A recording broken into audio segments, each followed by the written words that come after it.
Timnas Indonesia takluk 0-2 dari Argentina di FIFA Matchday Senin malam. Harus diakui, laga tersebut membuktikan kelas Indonesia masih sangat jauh dari lawannya itu. Lalu apa pelajaran yang bisa diambil oleh Shin Taeyong dan skuad Garuda dari pertandingan itu? Kita akan bahas bersama koordinator Save Our Soccer, Akmal Marhali. Bung Akmal, selamat malam. Selamat malam Priska, salam sepak bola. Salam sepak bola, bicara soal laga kemarin. Apa yang bisa Indonesia petik pelajarannya? Kalau lihat di babak pertama tampaknya agak-agak grogi, tapi lama-lama mulai percaya diri meskipun masih tertinggal 0-2 ya sampai akhir. Ya betul apa yang dikatakan Pak Erick Thohir, 30 menit pertama kita grogi bermain gugup dan itu sudah disampaikan Sintayong sebelum pertandingan. Dia berharap bahwa pemainnya tidak gugup, tapi menghadapi peringkat satu dan juara dunia ada gemetarnya juga yang pada akhirnya kita tidak bisa mengembangkan permainan, bahkan beberapa kali banyak pemain yang ototnya ketarik karena saking groginya itu di Aha. 30 menit pertama. Tapi kemudian di babak kedua para pemain sudah tampil lebih lepas. Dan kalau kita lihat memang secara permainan ya Argentina dengan peringkat satu, kita peringkat 149 memang agak jomplang. Ball position misalnya 77% berbanding 20 ya. 23%. Kemudian passingnya aja 728 dari Argentina, sementara kita cuma 270. Dan yang menarik adalah Argentina memang tampil datang ke sini dengan tujuan untuk mencoba pemain-pemain lapis keduanya gitu kan. Hmm. Sehingga kemudian tapi tanpa adanya Messi, tanpa adanya Di Maria, tanpa adanya Otamendi, bahkan tidak mainnya De Paul, McAllister dan juga Enzo Fernandez, tetap menggambarkan Argentina adalah tim peringkat satu dunia dengan gaya main yang mereka tampilkan kemarin. Saya melihat mereka dengan enaknya bermain rondo ke kiri ke kanan, memanfaatkan semua lebar lapangan, dan ini pelajaran yang didapat oleh tim kita. Artinya apa? Bahwa dalam bermain sepak bola kita punya momentum di mana harus umpan, di mana harus manfaatkan lebar lapangan, di mana harus transisi, di mana harus build up, di mana harus mencetak gol. Dan itu ditunjukkan oleh Argentina. Misalnya 2 gol Argentina ini yang pertama lewat set piece, Ya. yang kedua lewat open play. Ini 2 gambaran gol yang memang harus terjadi di lapangan sepak bola dan itu diajarkan oleh Argentina. Yang kedua, Argentina tidak memaksakan untuk menang banyak karena ini juga akan berpengaruh pada mental para pemain tim nasional kita. Iya, iya. Sebagai contoh adalah kenapa Argentina tidak bermain crossing, hanya 2 crossing, 2 kali crossing yang dilakukan oleh pemain Iya. Argentina. Mereka lebih banyak main dengan bola-bola pendek, kemudian menunjukkan bagaimana bermain rondo, passing passing kiri kanan dan sebagainya.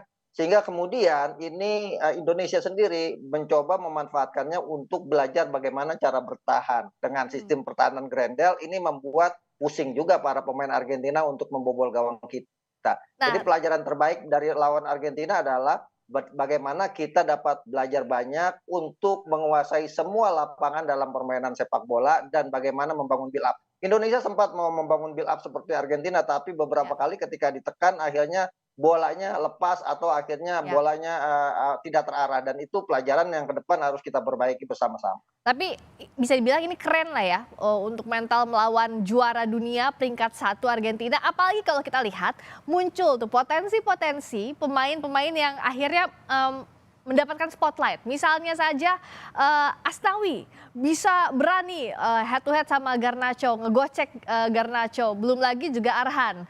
Memang di Tokyo Verde terkenal sama lemparan jauhnya. Nah, bagaimana Bung Akmal lihat ini?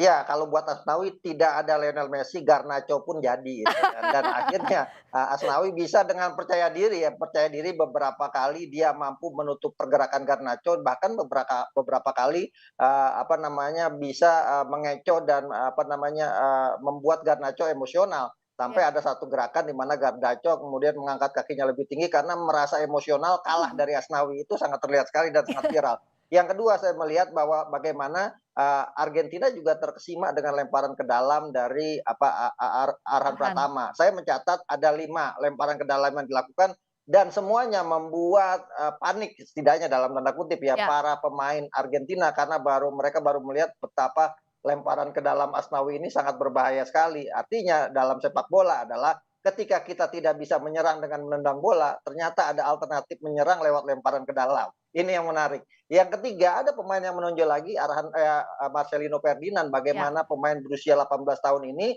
di lini tengah sangat pede sekali, bisa bersaing dengan Lo Celso, bisa bersaing dengan Acuna yang merupakan pemain dengan nama besar dan main di Eropa. Artinya potensi-potensi pemain muda ini semuanya usia muda, Ya. semuanya berusia muda dan kita punya potensi besar untuk mengembangkan bakat-bakat ini bisa kemudian membuat tim nasional kita ke depan bisa berprestasi asalkan apa yang kemudian didapat dari pertandingan melawan Argentina bukan cuma sekedar 90 menit setelah itu usai atau kalau bahasa orang-orang netizen kita seminggu ramai setelah itu hilang begitu saja, Ya. menolak lupa untuk pertandingan melawan Argentina dan kita punya hasil lebih baik. Kita 1979 melawan Argentina kita kalah 5-0 di eranya Diego Armando Maradona. Hmm. Ini di eranya Garnacho kita hanya kalah 2-0, ya artinya kekalahan kita ini hampir mirip dengan Australia. Kalau bahasa bercandanya seperti ini, kalau kita menang lawan Argentina, kita setara Arab Saudi. Tapi kalau kita kalah, kita setara dengan Prancis. Itulah bahasa bercandanya untuk menyenangkan hati. Ini menyenangkan hati tapi juga ke depannya mudah-mudahan ini bisa jadi pemacu untuk semangat timnas kita untuk lebih baik lagi dan lebih berprestasi. Terima kasih Bung Akmal, koordinator Save Our Soccer Akmal Marhali telah bergabung di Sapa Indonesia Malam. Sehat selalu.